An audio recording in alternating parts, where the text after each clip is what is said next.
This is a production of Cornell University. Awesome. So it is a pleasure and an honor to be here with you all today to talk on this topic. And like Craig said, it started out as kind of a fun conversation. And now I think that there's some real gravity to it. It's a really important topic now more than ever to engage students in critical thinking and creative thinking. All right, so like Craig said, my role at the Gardens is overseeing the care and the curation of our cultivated collections that are around the Welcome Center garden spaces, as well as out in the Arboretum. So I have an MPS in horticulture and I have an undergraduate degree, a BFA in fine art. But I would not call myself, I'm not a scientist, and I would not call myself currently an artist. I'd say that I'm a practitioner who works at the intersection of both art and science by stewarding a living collection of plants in a beautiful space that is basically a museum and a living laboratory all in one. So our work at the Gardens is both informed by science and art and supports further scientific investigation as well as artistic investigation. So here is our mission and vision. If you're not familiar with the work that we do, our ultimate goal is to nurture the unique and personal connection that people have to plants by celebrating that link between biological and cultural diversity. So I'm here today to talk specifically about the intersection of art and science and how essential creativity is for science communication. So I'm going to share some of the ways that that happens through our work at the Botanic Gardens, as well as in a class that I have been teaching. It was very sad that Craig said was teaching. We'll talk about that in a minute. It might come back, but right now it is on pause. And then I'm going to hand it over to Kirsten, who is both a scientist and an artist. And so you'll hear how she has actually activated that synthesis in her own work. So I hope that you leave feeling inspired and curious about ways that you can explore creative tools, both in your own work and your science and in your teaching. Now, I think we all know this. Humans have made art with and about plants for as long as we've eaten them or used them for tools, as long as we've taken them for medicine or studied them. Both science and art are methods for understanding our relationship with plants and sharing that knowledge across time and across cultures, which is an essential element of our work as educators. So language helps us to explore this connection. I don't expect you to actually read all of this slide, of course, but I want to have it here so that you believe me that Merriam-Webster backs me up, that they actually have a very harmonious relationship.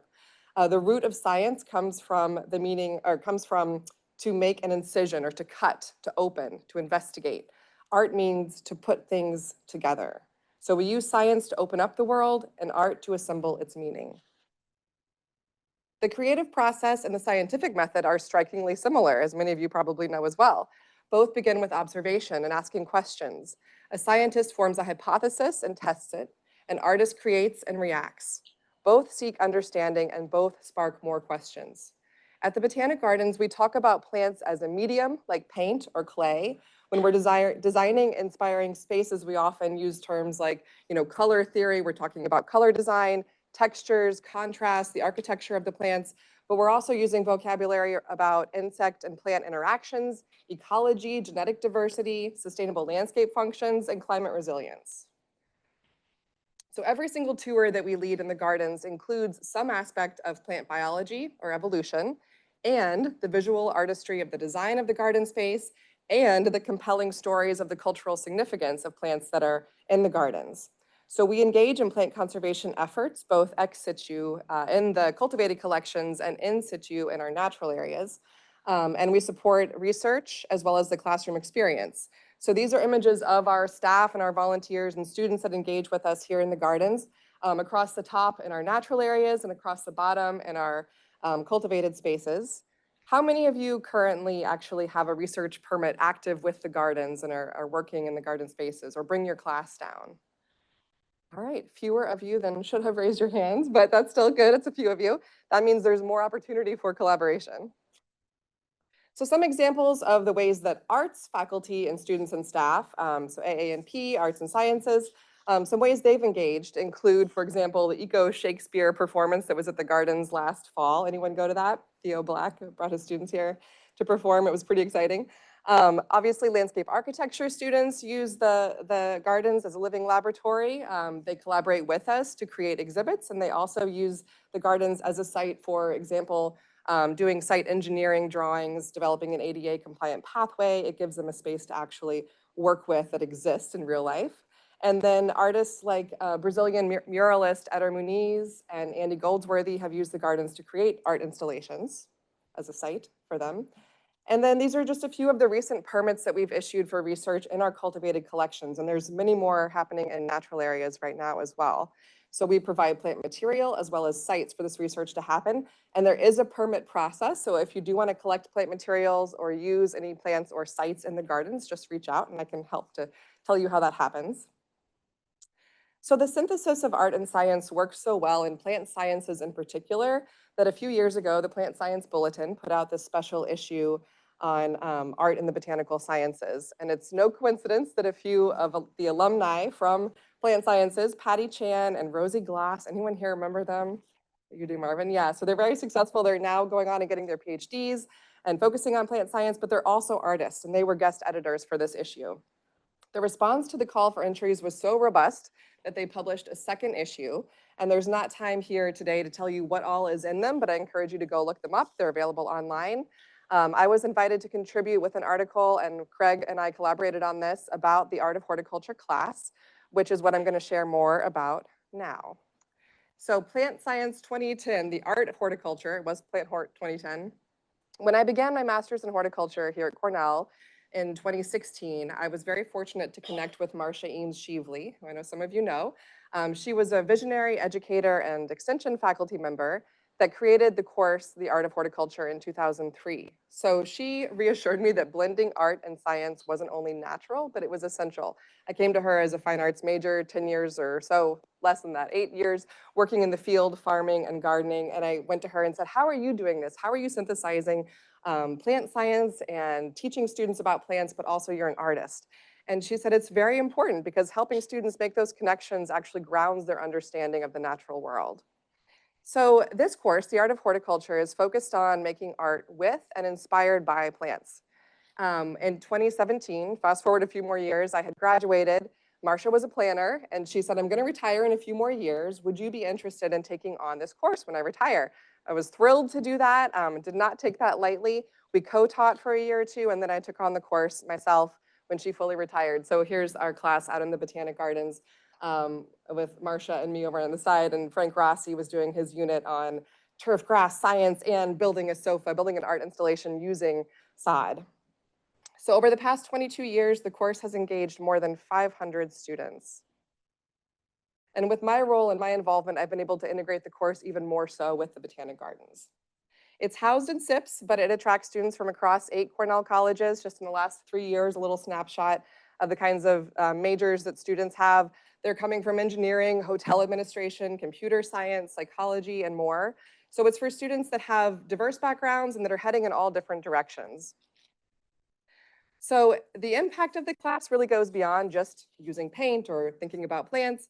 It's really challenging traditional boundaries in horticultural education because it encourages students to cultivate a new lens for seeing the world and to reflect deeply within themselves and their communities, as well as their relationships with nature. So the key vision of the course is grounded in a few concepts that I'm going to run through here. So grounding students in the landscape is fundamental to this class. One of the things we do is a bio-art installation unit, and then the plants are actually accessioned into the living collections at the gardens. This was a couple years ago, and MFA student Giselle Hobbs led the class in designing an installation along the Floriculture War Memorial Trail. How many of you know what I'm talking about when I say the floriculture? Okay, a few of you do. So this is like the far reaches of the Arboretum. A lot of students never actually make it out there. And we do a mindful botany walk all the way from the classroom in the Horton classroom at KPL down to this site. So students are fully immersed with all their senses in the site when they get there, and then they're using their hands, they're digging in the soil, they're connecting to the biocultural stories of the plants that we're using, the natural histories, we talk about the nomenclature of the plants, and then that learning is solidified by their time spent in the gardens. Cultivating a diverse and inclusive classroom culture. So this is also really important. Our weekly sessions use hands-on activities to blend plant biology and design principles, which encourages creativity, but also vulnerability and collaboration. So this was in 2017. We did a willow weaving project that literally took root. It lived on there in the vegetable garden for about 5 more years. But the goal was to connect the students not just to willow as a medium and as a plant and as a material, but also to each other, so that later on in the classroom, they were able to be a little more vulnerable and have a little more trust with one another as they were experimenting and going outside of their normal comfort zones in the classroom. And then connecting with the art science community. So a core component of the course is introducing students to interdisciplinary practitioners, artists who use science and scientists who use art or who make art and who blend creativity and research in their own work. This is really important. I can get up there and say, here's how you make paper, here's a slurry, do this thing, and it's kind of like an elementary school classroom kind of experience. Or I can bring in a professional paper maker from the art department and say, this is someone who does this professionally, this is her career path, she is an expert and she can tell you much more than I can. Also, here's what the art studio looks like. Sometimes we go to her studio space. And it opens up students' minds a little bit more than if I just teach them directly. So this is a critical part of it. Craig, who you all know and love, comes and teaches a class on scanner art and making floral arrangements on a flatbed scanner that students can then digitally manipulate. Kirsten comes and does a soil painting lab with them as well and teaches students how to paint with soil, as well as the importance of the ecological components of soil and why soil matters beyond just for making art with. Simone Lackey, who's a professional basket weaver locally, she comes and harvests our invasive cattail from the ponds. She can never harvest enough, and if anybody wants cattail for weaving, come and talk to me. You don't need a permit, come and take it. But she comes and teaches students how to make baskets or to do nature weaving with materials, which is surprisingly hard. A lot of students realize they don't know how to work with their hands the ways they think they do. It's very humbling, especially for engineering students who are often the most determined and the most challenged by this activity. And then local field trips help to deepen those connections. We've gone to Gordlandia for years. We've added this one in recent years out to Remembrance Farm, where Sarah Gatauka, who owns Luna Fiber Studios, shows students her dye garden there at the farm. And they actually get to harvest Japanese indigo, and then they extract the dye right there on the farm, and then learn the art of shibori or resistance dyeing on silk right there in 1 3-hour class period. And then we jump on the bus and head back. But it's a local field trip, still expensive, unfortunately, those buses. And then developing observation, reflection, and documentation skills, which is critical to both science and to art. So students learn creative techniques to document plant life using skills like drawing, of course, as well as nature printing, actually just pressing the plant into ink and pressing that onto paper. It's very simple, very accessible, and it tells you a ton about the actual properties of the plant. And then they can draw and write back into that and make observations. And then we also do cyanotypes. Again, really fun, really accessible right there in the gardens. But it creates a record that students can then reference and build upon, both for that moment in time, and they'll remember their classroom experience, but also that plant that they interacted with. Deepening knowledge of campus programs and people. So each semester, the class ends with a visit to the Johnson Museum of Art and the Rare and Manuscript Collection, which exposes students to historical and contemporary plant-based art. So this is Ava. Oh, I guess we can't see who's on Zoom. I wonder if Ava's up there in Geneva watching right now. She was my TA a couple of years ago, but here she is with an incredible volume. And when they visit the RMC, you can just see like the bells and like the lights going off when they realize, oh, we're part of this much broader continuum of people who've made art about plants and using plants. For example, when they see Thomas More's Ferns of Great Britain and Ireland, it's really immediate. They say, oh, this is like what we do. They pressed plant material into the paper. We do that in class, but they're able to see it in a book that's been an artistic and a scientific record for over 160 years.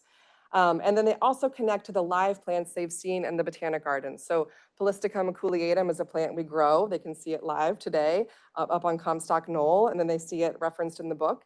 And one student was so inspired by the ferns and nature printing that she learned how to make a dress. She made her dress, and then she used the ferns to hammer and get the pigment out of the ferns to decorate it. And that was her final project for the class, a deep dive into using cotton as a fiber, plant-based fiber, and then also ferns for pigment. Those capstone projects reveal students' growing fluency in both art and botany.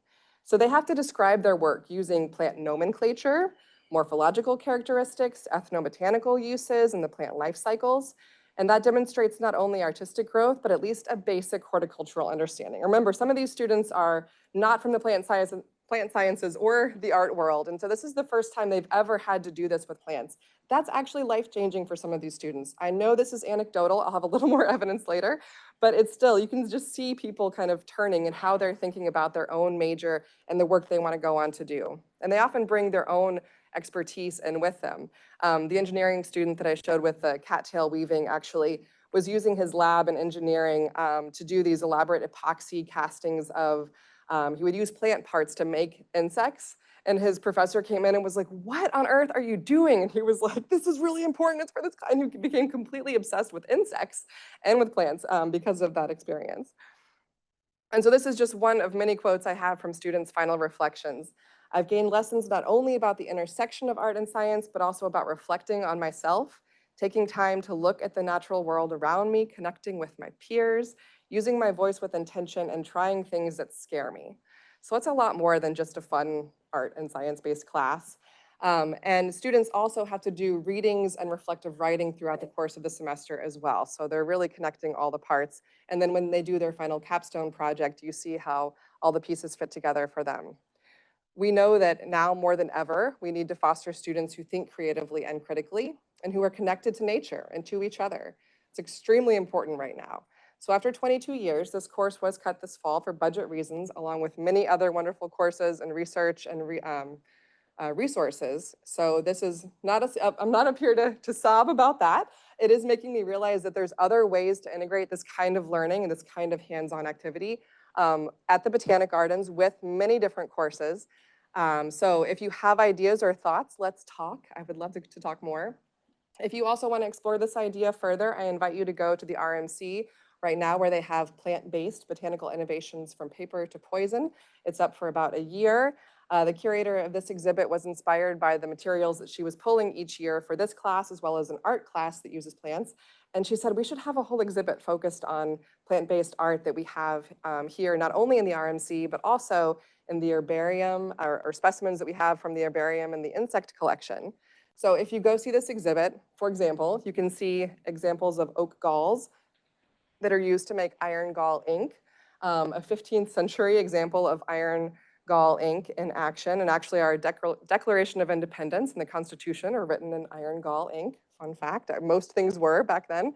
But you can also walk down the hill to the Botanic Gardens and see oak galls forming this fall on oaks in our collection.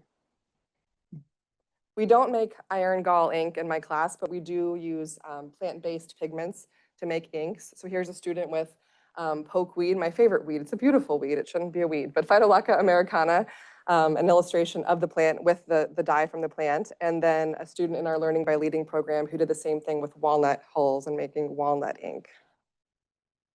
So this all feels really good and makes intuitive sense, and we know it's valuable, but there is also empirical evidence that creative coursework has a lasting positive impact. Creativity plays a vital role in human cognitive functioning, and research shows it can be developed at all educational levels. So not just in kids, you can do it for the first time when you're 18 or 35 or 70, and it still has an impact on you. Cultivating creative skills enhances academic success, career readiness, and personal well-being. So a few years ago, there was a study analyzing data from over 40,000 undergrads, arts alumni, that found that exposure to creative coursework significantly predicted several key outcomes, including a stronger connection to their institution, which correlates with increased alumni giving and involvement, faster entry into the job market, and then greater community involvement. Creative engagement also correlates with higher academic engagement, improved peer learning, richer faculty interactions, and more positive perceptions of the campus environment. Beyond academics and careers, creative practice supports emotional resilience. So I saw this firsthand in 2021. If you guys were here and remember, there were bomb threats on campus. There was a brief active shooter lockdown that happened when my class was in session. And we were still in the thick of the pandemic. So I saw students say, this class really helped me to get through this hard time, and it helped me to get through that hard time too. And that also aligns with broader studies showing that creative activity can reduce stress and boost mental well-being. Some of that research is happening right here on campus. Anyone know Anna Davidson, who's in the Natural Resources Department? She's actually doing a study right now, it'll be published soon, hopefully, about the impacts on creative engagement with a field biology class and how that solidifies student learning. So more data to come. And I'm certainly not the first or the only instructor to creatively engage students with plants. I know many of you in this room already do that. So I'm not saying this Art of Horticulture class is the only way that's happened. It's happening all over the place. I'd love to put together a future presentation of all the different ways we creatively engage students in our own work with plants. But that's for another conversation. Here are just a couple of examples. One from an art faculty member who was also the former director of the American Indian and Indigenous Studies program, Jolene Rickard. She did an installation in the Pounder Vegetable Garden, the planting moon, which referenced the Haudenosaunee creation myth of the turtle, and grew corn, the three sisters, corn, beans, and squash, as well as sunflowers and tobacco. So she used the gardens as a tool to communicate about her own work. And then also, I'm sure many of you know Dr. Phil Griffiths, who actually has a display right now. It's the end of the season, but this sign and the display are there right now in the vegetable garden to communicate his breeding program and the work that he does. So if you have thoughts or ideas about ways to just even demonstrate and communicate about your own work using the Botanic Gardens, let's talk. There are many opportunities. So in my last actually, I don't know that I have a couple of minutes. My last one quick minute, I just want to share this great pilot project with you all. We all know that graphics are important for scientists to effectively communicate their findings to broad audiences, but a lot of researchers lack expertise in visual media. So there was a pilot a few years ago to test the efficacy of science graphic artist collaborations. 6 research labs involved in different aspects of biological and agricultural sciences paired with graphic designers and created infographics within a 3-month period of time. So they then presented the collaboration to, let's see, a group at the Science Transcending Boundaries American Association for the Advancement of Science seminar or conference in 2019. And not surprisingly, a lot of the researchers said the collaboration pushed their science forward in addition to their ability to communicate about it. Of course, there's added time, there's added cost to a collaboration of that nature, but it's food for thought. One could argue that a more efficient route to take would be to get an art degree first and then go forward with your science, which is exactly what Kirsten Kurtz has done. And I just said your name wrong, Kurtz, Kirsten Kurtz has done. So I'm gonna pass it on to her to talk about how that synthesis has worked in her own work. I'm Kirsten Kurtz. I am the Assistant Director of the Cornell Soil Health Lab. I've worked here for 15 years almost, which is amazing. And I've worked in agriculture my whole life. I'm also an artist. I'm not going to talk too much about art today. I'm mostly going to talk about effective scientific communication. So, quite a few years ago, I think about 10 years ago, I discovered how to make paint with soil. And one of the pieces that I'm most known for is the far piece there, Three Sisters in Soil. I led a team here at Cornell to paint that. Emily was in that team. That was really the beginning of our collaborative work together. And this is an example of me using art to communicate scientific concepts, right? So this is Three Sisters in Agriculture, so corn, beans, and squash, you know, an early example of sustainable agriculture. Also something that was done by a lot of Indigenous people here and elsewhere in the world. This painting won an international soil painting prize that was sponsored by the Food and Agriculture Organization of the United Nations. And that contest was also based on a project I did here at Cornell. So I paint for myself, I paint on commission. This painting is thinking about soil security, really talking about like Chernosem soils in Europe and also the mollisols that we have here. This is basically my only major slide about my art because I want to talk about communication and I want to talk about how discovering that I could bring myself as an artist into myself as a scientist really helped me to learn how I could communicate effectively with the public. So I have some good news and bad news. The good news is that 89% of the American public thinks that we're smart still. So that's cool. But about 45% thinks that we're good communicators. This came out last year from the Pew Research Center. I also would like to point out that 28% think that we're closed-minded, which I think is really disturbing. As a scientist, we should be very open-minded. And this basically sums up why my main mission is communication. I think that if we're just talking to each other, what are we really doing? We need to get the public to care about science and the public to understand science. So I'm going to start by talking about how we communicate with other scientists. Papers, right? So the thing about papers is that they're really important. We all build off of other people's research. This is how we communicate with each other about what we're working on. But the majority of people can't read our papers, right? Because they're behind paywalls. So this is typically, our journal articles are being read by our colleagues, by students. But then if you were to leave, someplace like Cornell, for instance, you wouldn't even have access to these papers. You can't even read them. And then furthermore, there's a lot of issues with jargon. So within soil science, there's a lot of different kinds of soil scientists, and we can't even all understand each other. Like we're working on all these different things. People are always kind of shortening things. And what happens is that you have to say like, wait, what does that stand for? What are you really trying to say here? So like, I think that there's a lot of issues with papers in general, especially if we think about also getting information to the public. When I was working on my master's here at Cornell in the Department of Natural Resources and the Environment, I was saying like, I care about my publications, of course, but what I really care about is getting this information out to the public, and I got a lot of pushback about that and was told, the public will never care about what you do for your master's, for your research. That's not how science works. Well, last year, I wrote this article for Fine Gardening about my research and about how you can apply what I learned in my research to gardening at a higher level. I think this is really important. It's like we can actually get that information out to the public and we can translate what we're doing for the public in a way that is interesting. And also, it's worth mentioning that Fine Gardening's estimated reach is about 2 million people, right? It's a big deal. Slides.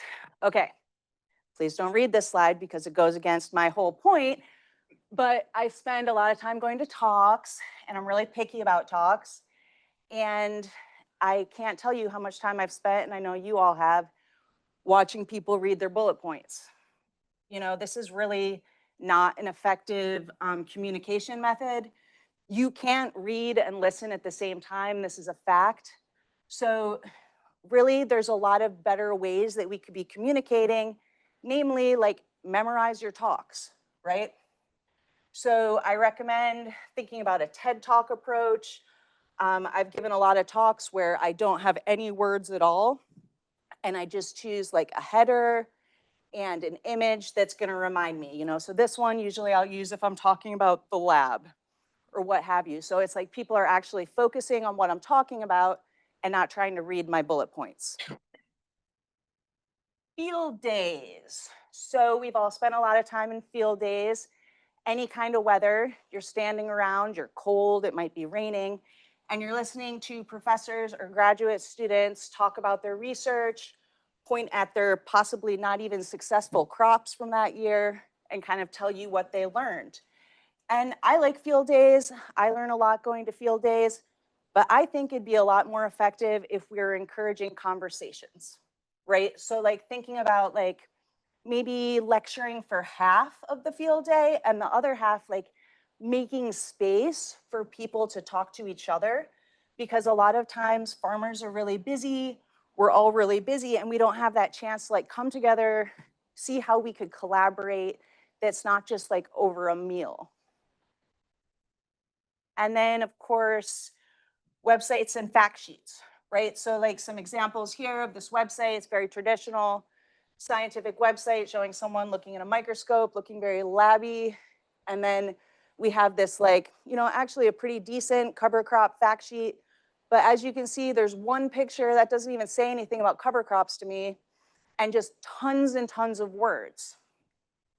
Instead, we could be leading with images. You know what I mean? You could have at least the landing zone of your website be a little bit more like a beautiful picture, some obvious links to where you can get more information. Fact sheets, I mean, this fact sheet to me like tells such a story here with this strong visual. You know, we have the cows, we see the roots, we can see that this is about like a system, you know, and then you can come in and kind of read these little like factoids and learn more about what they're actually trying to share. And then maybe on the backside put like heavier text. Okay, so also communicating with the public. So like I want to switch to like how we can talk to the public, right? So videos, like people do not read that much these days, which I love reading. I don't really understand it, but the truth is we're going to reach so many more people through videos. So I've done some pieces that are like interviews with me or like documentaries about me, and these can reach a lot of people. This is like one place that you can find this video. I know it's used in a bunch of classes around the world. And then also creating videos that are educational, like that videos about how to take a soil sample and like submit it to our lab. And the other nice thing about videos is it's really easy to quantify your reach, whereas it's harder to quantify how many people are reading the information that you're sharing. Events, right? So like for me, I do these soil painting events. This one was at the New York State Fair. This is at a local music festival. Of course, like you're all not necessarily going to have like soil painting events, but I think like, and I'd be happy to share ideas, like anything that you do, you could do some kind of a creative event that highlights the work that you're doing versus like having a table that you sit there with handouts, kind of just telling people who you are because you sort of had to be at that event. Podcasts. So podcasts, super big deal. I've been on 4 this year. And I listen to podcasts a lot, especially because you can be doing something else, right? Like driving to work, getting ready in the morning, what have you. And podcasts have crazy reach, you know? So like this one, the Crop Science podcast, if any of you want to be on this, let me know, because like they're asking me to recommend other speakers. You know, 80,000 monthly listeners, like that's mind-blowing amount of people that you can reach. And then even this great one that Cornell's doing now with this Innovators and Impact is a really strong, interesting podcast and an amazing opportunity to expand our reach. And then of course, like major media, right? So I am a regular contributor to Fine Gardening. I just finished my 4th article for them. And again, you know, they're really reaching a lot of people. And also I think like, it's not exactly who you'd imagine being interested in soil, right? So it's like stretching people's minds about what's relevant, you know, to them as gardeners. And then also like Yale Climate Connections, that was cool. That was on NPR. And then even like Art and Wine magazine, that's out of Germany. I know I'm going a little fast, but I want to make sure there's times for questions. And then I also do like a lot of international communicating. So this was for Researcher Child. Oh my gosh, I love this magazine. And in Turkey, and they did a whole issue on soil, and they featured, you know, my work as a scientist and as an artist. And then I helped them put together a whole like how you make soil paint for kids. Because it's like I like to communicate with all ages, but you know, if we can like inspire the youth to care about soil and to care about science, you know, we're really ahead of the game. All right, so then also like ease of access, right? Like we should be making our resources publicly available. It's very unusual for artists to share their methods and say like, this is how I do what I'm doing. Like, why don't you rip off my methods? You know what I mean? But I'm a scientist, so I made my methods for painting with soil public, and they're on my website. And now people around the world use my soil painting methods to teach soil science to a wide range of ages. This is one of my favorite paintings that ever got sent to me. This was done by a, I think, 6th grader in Georgia, like painting his hero, Muhammad Ali, in soil. And like, it just makes me so happy I have that hanging in my office. And it's nice to know that my work is indeed like stretching further than Cornell. And then like social media, right? So like social media, pretty obvious. I don't actually take social media like super seriously, but I have a pretty significant reach. I only have about 1,500 followers on Instagram, but I create a lot of videos about the lab, about my art, other things. And, you know, that reached about like 43,000 people in the last 3 months. I think LinkedIn is really, really important for scientists, for us to like connect with each other, share what we're doing. And I reach about 40,000 people a year on LinkedIn. I also have a Instagram for our lab, which has more followers than I do, which I'm proud of. And we do a lot of cool stuff just showing like how amazing the lab is and all like the cool things that we're doing in the lab.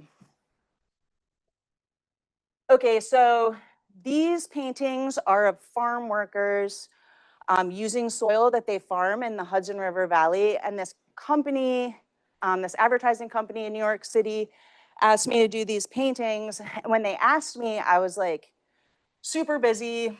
My mom was on hospice at my house. I had a 1-year-old. It was like the perfect time to say like, no, I don't have time for this. But I said yes. And doing these paintings was a really beautiful healing experience for me. But more importantly, I got to go to the farm, meet these farmers, learn a ton about like the issues that affect farm workers in the United States. And that next year I gave a keynote address at a farm worker conference. So like if you at all can say yes, say yes. All right, and then finally, so for our lab, I designed our logo. I redesigned the website with Craig Kramer. I proposed the cache name for the test. And I had a lot to do with building our brand as a lab. But I'm also really interested in my personal brand. I think that we all should be interested in our personal brand. And for that, I think it's about like distilling your ideas down to simple concepts, right? So like the only time I will read from my slides. Soil is an essential natural resource, is important to our quality of life as clean air and water. I say this over and over and over. And also, I hope to inspire others to love soil as much as I do. And through doing this, you know, I was able to kind of like establish myself to the point where I get this fancy thing when you Google me. I don't really know what you have to do to get one of those, that kind of like sums up who I am. And I think that that's also incredibly important as a scientist and as a professional. And that's it. Thank you. But otherwise, questions for Emily or Kirsten? Yeah. See a lot and think a lot about AI and art and the kind of like clashing of the two. And Yeah. there's a lot of debate on. I'm curious your perspective on using AI to create art as a method to promote science communication. I feel like artists are at odds with AI, so I'm just curious your stance. Yeah, so I use AI sometimes, but AI uses a lot of water, a lot of fresh water. So as somebody who majored in natural resources and cares about the environment, I'm not super pro AI. I am definitely against AI in art. It's mostly based on like fantasy art. I don't know if you know this. So I can always see that it's AI art, and I often won't even read an article if I see that the lead image is AI art. It's like you can find beautiful photographs and give them credit. I find building slides is a good way to like write your talk. You know what I mean? Or you could also like reach out to an artist and hire them or ask them to do it for free. So not my favorite. Hear me? Is this okay? I would agree that I'm not a big fan of it. I think it's sometimes it works if you're exploring an idea. It can be comical. Like I was exploring the idea of the intersection of these two concepts, put it into AI, and here's the picture that came up as like a talking point, but not as an effective tool for communication. It feels like a cop-out. It kind of feels like, oh, you cut corners and did this quickly versus actually collaborating or finding the resources that are real, that are out there. And from my perspective, I want people to engage artistically with plants. There's no AI substitute for that. If you come to the Botanic Gardens and you're looking at the plant and you've got a piece of paper in front of you, like there's no room for AI to even be present. So I don't think about it as much at the Botanic Gardens.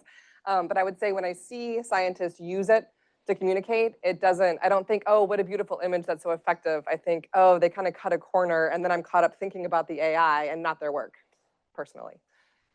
Yeah, hey, Hannah. I'm curious if either of you have suggestions for supports for academic faculty, for extension staff, professional development opportunities, just to get, I don't know, strategies, techniques, all the things that you're talking about here in your talks, to just make this type of approach and information more on people's radar so that they can use, use these strategies more effectively. Any other supports to point people towards? Okay, so I have had this idea for a while that I would love to do some kind of like a training. And I know, like, I'm not a professor here. Obviously, I have a master's, so whether or not professors would be interested in learning from me about communication methods. But I've also thought about doing some kind of like talks or something. I'm happy to work individually with anyone. Like, I'm happy to work with you and share these slides, because obviously it's a lot more complicated than what I had time for, and I kind of rushed a little bit. But there are some resources out there. I personally I had like taken my own approach to this. So a lot of the stuff that I read about like strong scientific communication isn't exactly what I do or what I believe. You know what I mean? But if you want my perspective and like overview of how to kind of like establish these things and establish yourself, as an expert in your field, like, I would love to work with you.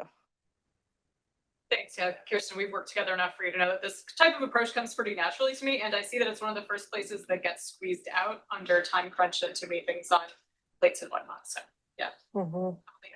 Yeah, well, I would just add, excuse me, I feel like I'm seeing more like art science symposia or like papers or the special issues of the Plant Science Bulletin out there. And just that bulletin that I mentioned is a great place to go to just flip through and see what are other people doing, how are they doing this? And I think more resources will emerge just looking at that. But also, I'm going to sound like a broken record, reach out to the Botanic Gardens. So we have a Learning by Leading program. So we have about 50 students that are engaged with this over 4 different teams.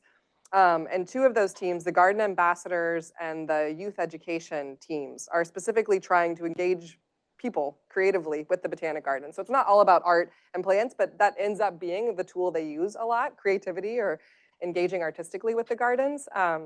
So they can, reach out to the students. They have great ideas. And I think if you're doing that right here on campus, especially, that's a good network. Lauren Salzman is the coordinator. Do you know her already? Thank you. Mm-hmm. Yeah. Hey. Happy It's just magical mushrooms course, and you can see some of my students are on the wall out there. They do that art for like 1 extra credit point, but it's often just so beautiful, and they clearly spend a lot of time on it. But I realized listening to that the piece that's missing is that community piece. They're all doing it in their own. So I wondered if we might have a conversation sometime about having them work on their art in a community, gardens. Love to talk. Yes, would love to talk more about it. I think there's more, we know, again, we know this intuitively, but there's more research about this as well, that we need to connect with each other. There's a loneliness epidemic, and we need to actually connect, and we need to teach students how to connect to each other, because they don't always know. And you actually have to create opportunities for that to happen, and it doesn't take long before they realize, oh, this is how you do it, and then they'll do it more, and they'll do it without you beyond that. So setting up situations where we're not forcing it down their throats, but we're just saying, come out, do this together. And we know the only way things often happen is if you say it's for credit, and you have to for your class. So the more we can incorporate it versus just offering it and saying, hey, there's this cool free workshop, we're all too spread thin to go to those kinds of things. But if we say, you'll get course credit for it, this matters. So you're saying it matters, first of all, and then you're saying you have to create the time and space to go because you've dedicated time and space for this class. And that's when it happens. Yeah, I agree. Good job. Yeah, let's talk.